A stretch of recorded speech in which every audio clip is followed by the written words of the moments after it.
Oh, hello there. I'm Bilchen Cooper. In this class, I'll read to all of you. Chapter 17 of Dracula. S. Oh. Dracula. Bram Stoker. Chapter 17. Doctor.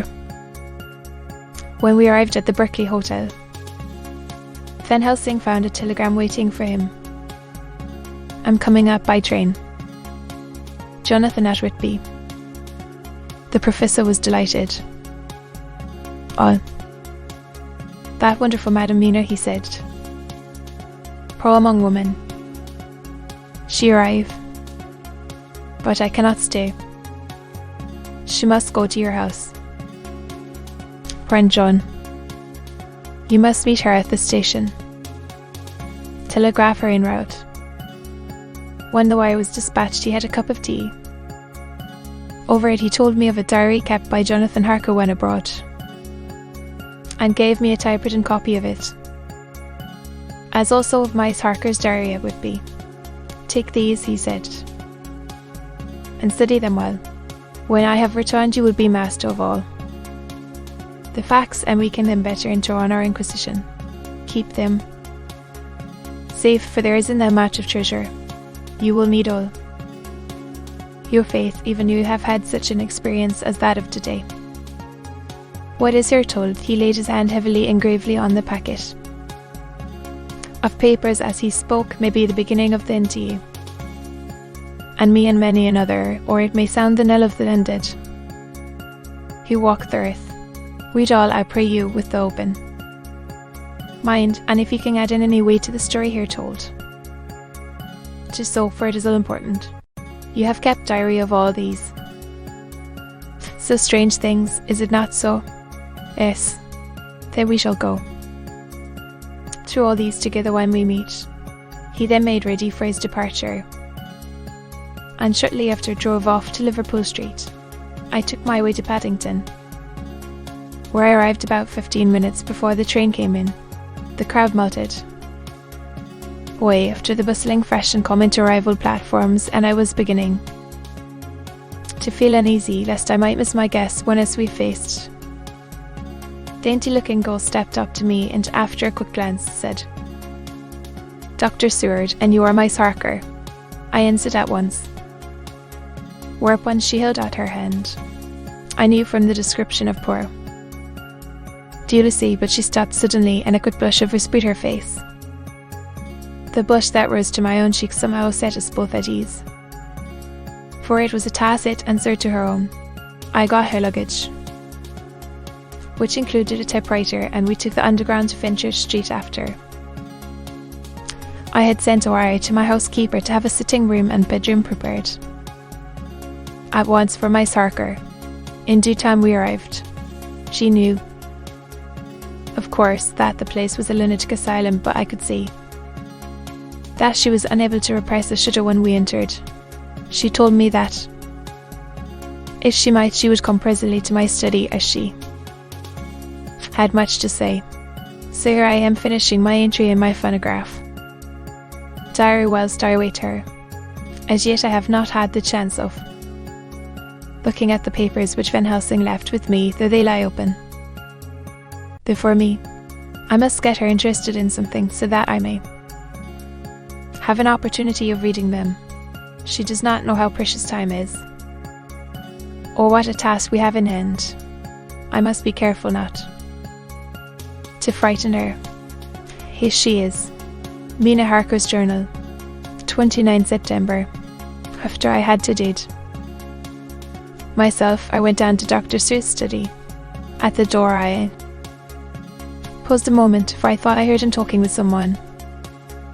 As, however, he had pressed me to be quick, I knocked at the door, and on his calling out to come in, I entered. To my intense surprise, there was no one with him. He was quite alone, and on the table opposite him was what I knew at once from the description to be a phonograph. I had never seen one, and was much interested. I hope I did not keep you waiting, I said, but I stayed at the door as I heard you talking. Oh, he replied with a smile. Your diary? I asked him in surprise. Yes, he answered. I keep it in. As he spoke, he laid his hand on the photograph. I felt quite excited over it and blurted out, Why, this beats even shorthand, certainly. He replied with alacrity and stood up to put it in train for speaking. Then he paused and a troubled look overspread his face.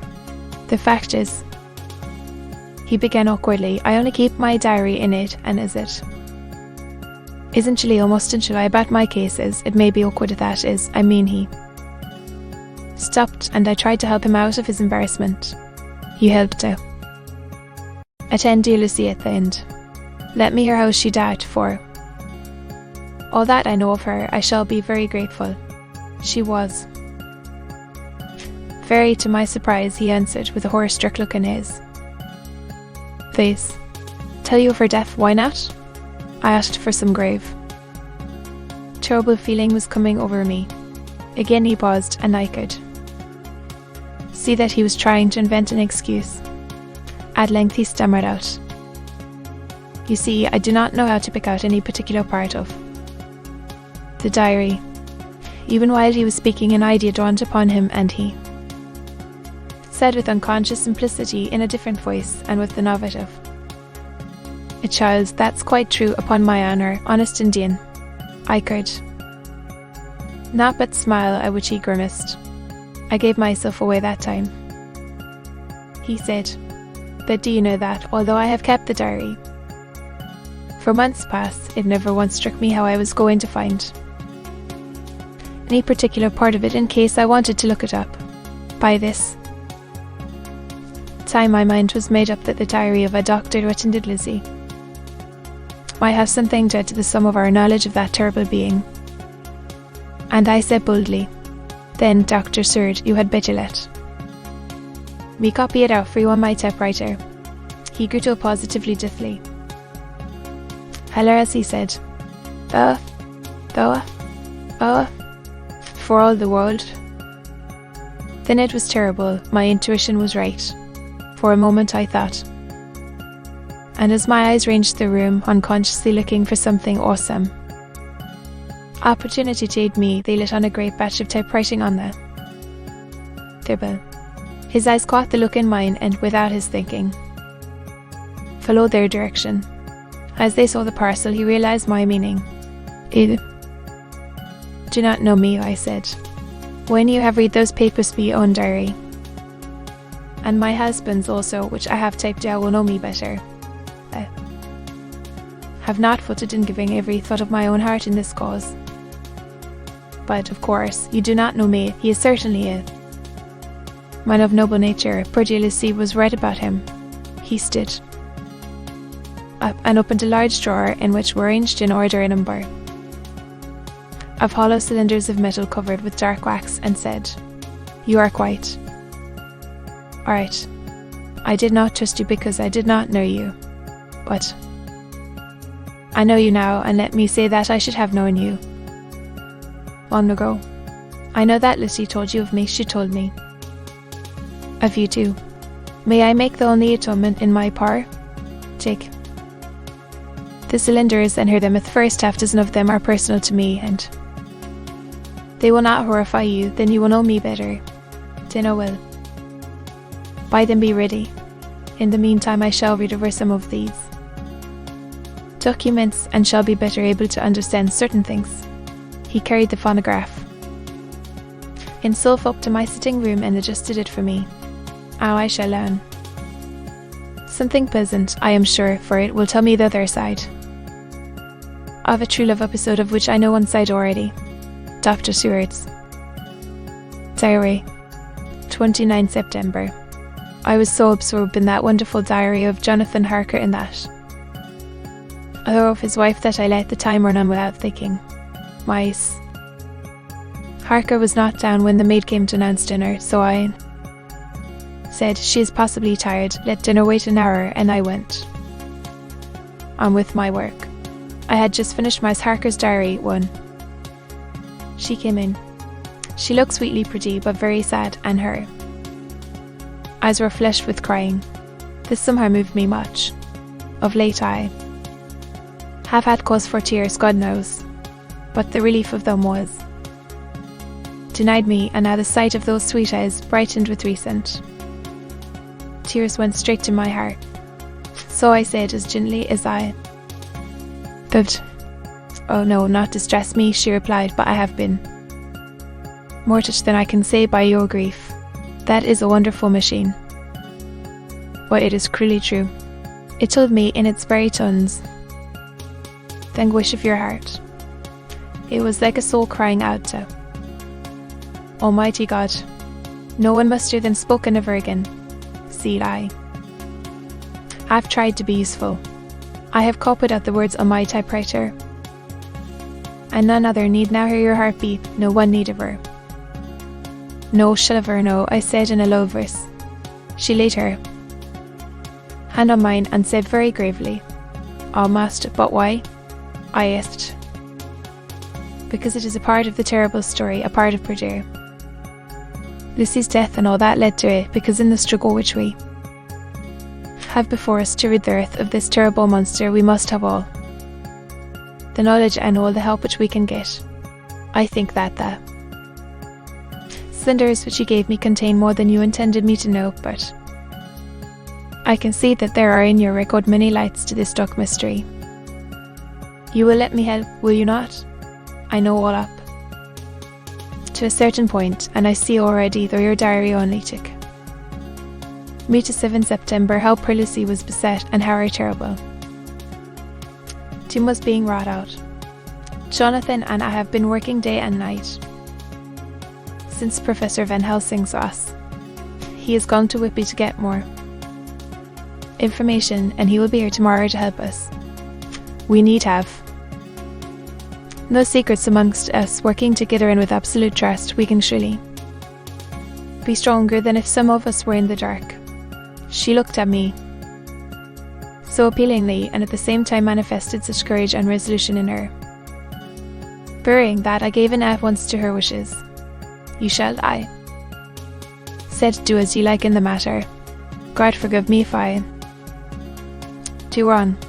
There are terrible things yet to learn of, but if you have so far travelled on the road to poor Lucy's death, you will not be content, I know, to remain in the dark. Nay, the endeth therein may give you a gleam of peace. Come, there is dinner. We must keep one another strong for what is before us. We have a cruel and dreadful task. When you have eaten, you shall learn the rest, and I shall answer any questions you ask if there be anything which you do not understand. Mina Harker's Journal, 29 September. After dinner I came with Dr. Seward to his study. He brought back the phonograph from my room, and I took my typewriter. He placed me in a comfortable chair and arranged the phonograph so that I could touch it without getting up, and showed me how to stop it in case I should want to pause. Then he very thoughtfully took a chair with his back to me so that I might be as free as possible, and began to read. I put the fork middle to my ears and listened. When the terrible story of Lucy's death and all that followed was done, I lay back in my chair powerless. Fortunately, I am not of a fainting disposition. When Dr. Seward saw me, he jumped up with a horrified exclamation, and hurriedly taking a case bottle from a cupboard, gave me some brandy, which in a few minutes somewhat restored me. My brain was all in a whirl, and only that there came through all the multitude of horrors the holy ray of light that, my dear, dear Lucy was at last at peace. I do not think I could have borne it without making a scene. It is all so wild and mysterious and strange that if I had not known Jonathan's experience in Transylvania, I could not have believed. As it was, I didn't know what to believe, and so got out of my difficulty by attending to something else. I took the cover off my typewriter and said to Dr. Seward, "Let me write this all out now." We must be ready for Dr. Van Helsing when he comes. I have sent a telegram to Jonathan to come on here when he arrives in London from Whitby. In this matter, dates are everything, and I think that if we get all our material ready and have every item put in chronological order, we shall have done much. You tell me that, Lord Godalming and Mr. Morris are coming too. Let us be able to tell him when they come. He accordingly set the phonograph at a slow pace, and I began to type right from the beginning of the 7th cylinder. I used manifold, and so took 3 copies of the diary, just as I had done with all the rest. It was late when I got through, but Dr. Stewart went about his work of going his round of the patients. When he had finished, he came back and sat near me reading, so that I did not feel too lonely whilst I worked. How good and thoughtful he is. The world seems full of good men, even if there are monsters in it. Before I left him, I remembered what Jonathan put in his diary of the professor's perturbation at reading something in an evening paper at the station at Exeter. So, seeing that Dr. Stewart keeps his newspapers, I borrowed the files of the Westminster Gazette and the Pall Mall Gazette and took them to my room. I remember how much the Daily Graph and the Whitby Gazette, of which I had made cuttings, helped us to understand the terrible events at Whitby when Count Dracula landed, so I shall look through the evening papers since then, and perhaps I shall get some new light. I am not sleepy, and the work will help to keep me quiet. Dr. Stewart's diary, 30 September. Vester. Hawk arrived at 9 o'clock. He had got his wife's right just before starting. He is uncommonly clever, if one can judge from his face, and full of energy. If this journal be true, and judging by one's own wonderful experiences, it must be. He's also a man of great nerve. That going down to the vault a second time was a remarkable piece of daring. After reading his account of it, I was prepared to meet a good specimen of manhood, but hardly the quiet, businesslike gentleman who came here today. Later, after lunch, Harker and his wife went back to their own room, and as I passed a while ago, I heard the click of the typewriter. They are hard at it. Harker says that they are knitting together in chronological order every scrap of evidence they have. Harker has got the letters between the company of the boxes at Whitby and the couriers in London who took charge of them. He is now reading his wife's typescript of my diary. I wonder what they make out of it. Here it is. Strange that it never struck me that the very next house might be the Count's hiding place. Goodness knows that we had enough clues from the conduct of the patient Renfield. The bundle of letters relating to the purchase of the house were with the typescript. If we had only had them earlier, we might have saved poor Lucy. Stop, that way Manus lies. Harker has gone back and is again collating his material. He says that by dinner time they will be able to show a whole connected narrative. He thinks that in the meantime I should see Renfield, as of the two he has been in sort of index to the coming and going of the Count. I hardly see this yet, but when I get at the dates I suppose I shall. What a good thing that Miss Harker put my cylinders into type. They never could have found the dates otherwise. I found Renfield sitting placidly in his room, with his hands folded, smiling benignly. At the moment he seemed as sane as anyone I ever saw. I sat down and talked with him on a lot of subjects, all of which he treated naturally. He then, of his own accord, spoke of going home, a subject he has never mentioned to my knowledge during his sojourn here. In fact, he spoke quite confidently of getting his discharge at once. I believe that, had I not had the chat with Harker and read the letters and the dates of his outbursts, I should have been prepared to sign for him after a brief time of observation. As it is, I am darkly suspicious. all those outbreaks were in some way linked with the proximity of the Count. What then does this absolute content mean? Can it be that his instinct is satisfied as to the vampire's ultimate triumph? Stay, he is himself so fugace and in his wild ravings outside the chapel door of the deserted house. He always spoke of Master. This all seems confirmation of our idea. However, after a while I came away. My friend is just a little too sane at present to make it safe to probe him too deep with questions. He might begin to think and then, so I came away. I miss just these quiet moods of his. So I have given the attendant a hint to look closely after him and to have a straight waistcoat ready in case of need. Jonathan Harker's Journal, 29 September. In train to London, where I received Mr. Billington's courteous message that he would give me any information in his part. I thought it best to go down to Whitby and make on the spot such inquiries as I wanted. It was now my object to trace the horrid cargo of the Count to its place in London. Later we may be able to deal with it. Billington Jr. A nice lad met me at the station and brought me to his father's house, where they had decided that I must stay the night. They are hospitable, with true Yorkshire hospitality, give a guest everything and leave him free to do as he likes. They all knew that I was busy and that my stay was short, and Mr. Billington had ready in his office all the papers concerning the consignment of boxes. It gave me almost a tone to see again one of the letters which I had seen on the Count's table before I knew of his diabolical plans. Everything had been carefully thought out and done systematically and with precision. He seemed to have been prepared for every obstacle which might be placed by accident in the way of his intentions being carried out. To use an Americanism, he had taken no chances, and the absolute accuracy with which his instructions were fulfilled was simply the logical result of his care.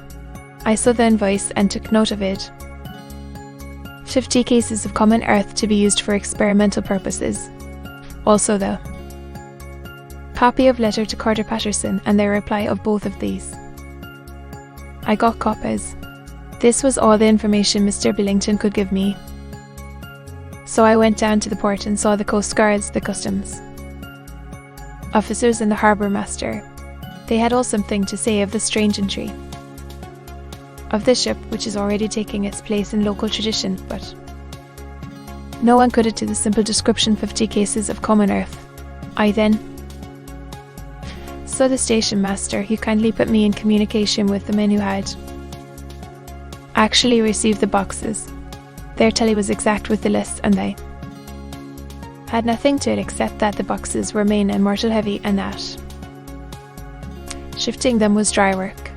One of them added that it was hard lines, that there wasn't any gentleman such like as yourself, squire, to show some sort of appreciation of their efforts in a liquid form. Another put in a rider that the thirst then generated was such that even the time which had elapsed had not completely allayed it. Needless to add, I took care before leaving to lift forever and adequately this source of reproach. 30 September. The station master was good enough to give me a line to his old companion, the station master at King's Cross, so that when I arrived there in the morning I was able to ask him about the arrival of the boxes. He too put me at once in communication with the proper officials, and I saw that their tally was correct with the original invoice. The opportunities of acquiring an abnormal thirst had been limited, a noble use of them had, however, been made, and again I was compelled to deal with the result in an ex post facto. And from thence I went on to Carter Paterson's central office, where I met with that most courtesy. They looked up the transaction in their daybook and letterbook, and at once telephoned to their King's Cross office for more details. By good fortune, the men who did the teaming were waiting for work, and The official at once sent them over, sending also by one of them the Weibull and all the papers connected with the delivery of the boxes at Carfax. Here again I found the telly agreeing exactly. The courier's men were able to supplement the paucity of the written words with a few details. These were, I shortly found, connected almost solely with the dusty nature of the job, and of the consequent thirst engendered in our operators, and my affording an opportunity, through the medium of the currency of the realm of the laying. At a later period, this beneficial evil, one of the men remarked that our house, governor, is the warmest I ever was in. Why? But it ain't been touched since 100 years. There was just that thick in the place that you might have slept on it without hurting of your bones. And the place was that neglected that you might have a smelled old Jerusalem in. But the old chapel that took the psych, that did. Me and my mate, we thought we would never get up quick enough. Laurel. Having been in the house, I could well believe him, but if he knew what I know, he would, I think, have raised his terms. Of one thing I am now satisfied, that all the boxes which arrived at would be from Varna, and the Demeter was safely deposited in the old chapel at Carfax. There should be 50 of them there, unless any have since been removed to us. From Dr. Stewart's diary, I fear. I shall try to see the carter who took away the boxes from Carfax when Renfield attacked them. By following up this clue, we may learn a good deal. Later, Mina and I have worked all day, and we have put all the papers into order. 30 September. I am so glad that. I hardly know how to contain myself. It is, I suppose, the reaction from the haunting fear which I have had that this terrible affair and the reopening of his old wound might act detrimentally on Jonathan. I saw him leave for Whitby with as brave a face as I could, but I was sick with apprehension. The effort has, however, done him good. He was never so resolute, never so strong, never so full of volcanic energy as at present. It is just as that dear, good Professor Van Helsing said, he is true great, and he improves under strain that would kill a weaker nature. He came back full of life and hope and determination. We have got everything in order for tonight. I feel myself quite wild with excitement. I suppose one ought to pity anything so hunted as is. The Count. That is just it. This thing is not human, and it even beast. To read Dr. Seward's account of poor Lucy's death and what followed is enough to dry up the springs of pity in one's heart. Later, Lord Godalming and Mr. Morris arrived earlier than we expected.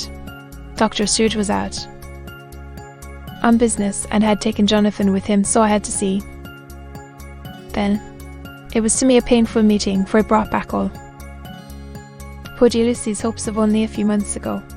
Of course they had heard Lucy speak of me, and it seemed that Dr. Van Helsing too has been quite blowing my trumpet, as Mr. Morris expressed it.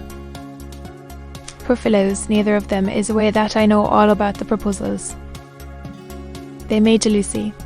They did not quite know what to say or do, as they were ignorant of the amount of my knowledge, so they had to keep on neutral subjects.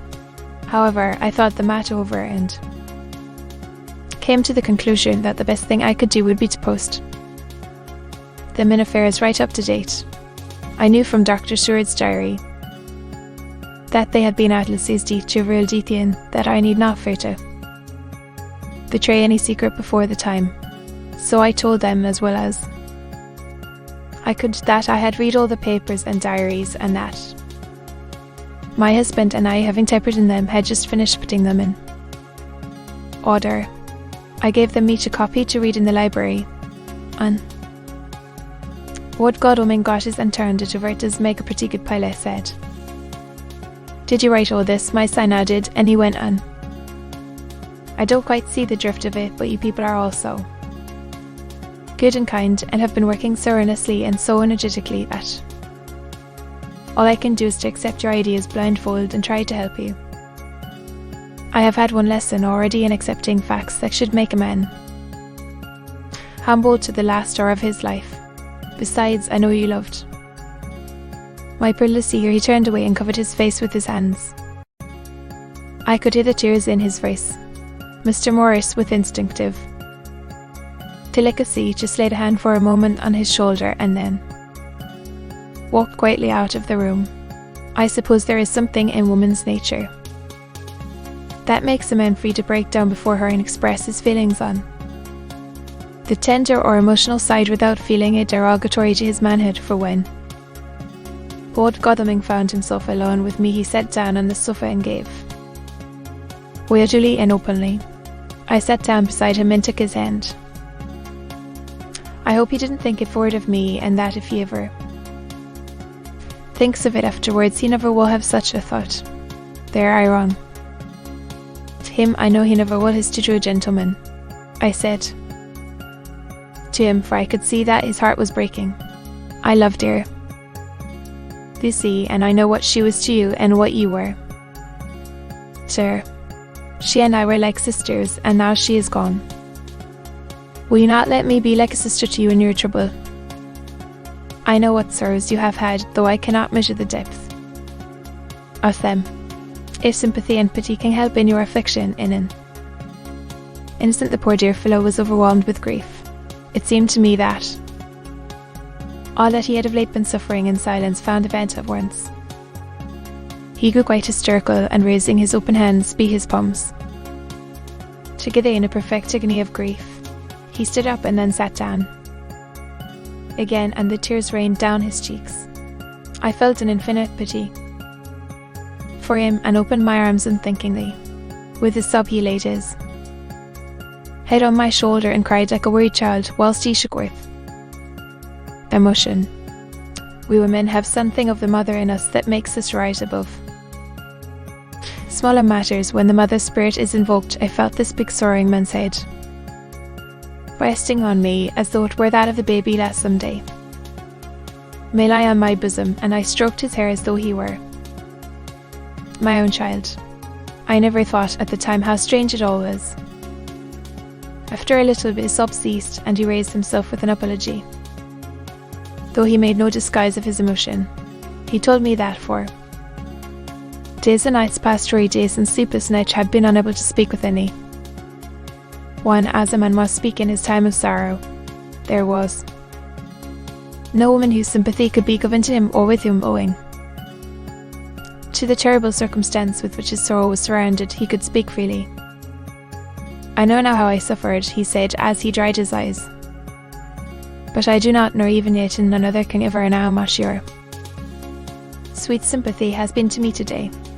I shall know better in time, and believe me that, though I am not ungrateful now, my gratitude will grow with my understanding. You will let me be like a brother, will you not, for jealousy's sake? I said as we clasped hands. And for your own sake, he added, for if a man's esteem and gratitude are ever worth the winning, you have won mine today. If ever the future should bring to you a time when you need a man's help, believe me, you will not call in vain. God grant that no such time may ever come to you to break the sunshine of your life, but if it should ever come, promise me that you will let me know. A was so earnest, and his sorrow was so fresh, that I felt it would comfort him, so I said. As I came along the corridor, I saw Mr. Morris looking out of a window. He turned as he heard my footsteps. How is Art? He said. Then noticing my red eyes, he went on. I see you have been comforting him. Pulled fellow, he needs it. No one but a woman can help a man when he is in trouble of the heart. He bore his own trouble so bravely that my heart bled for him. I saw the manuscript in his hand, and I knew that when he read it he would realize how much I knew, so I said to him, I wish I could comfort all who suffer from the heart. Will you let me be your friend, and will you come to me for comfort if you need it? You will know later on why I speak. He saw that I was in earnest and stooping. Took my hand and raising it to his lips kissed it. It seemed but poor comfort to so brave and unselfish a soul, and impulsively I bent over and kissed him. The tears rose in his eyes and there was a momentary choking in his throat. He said quite calmly, "Little girl, you will never regret that true-hearted kindness so long as ever you live." Then he went into the city to his friend, little jeweller, the very word he had. Used to Lucy, I know, but he proved himself a friend. To be continued.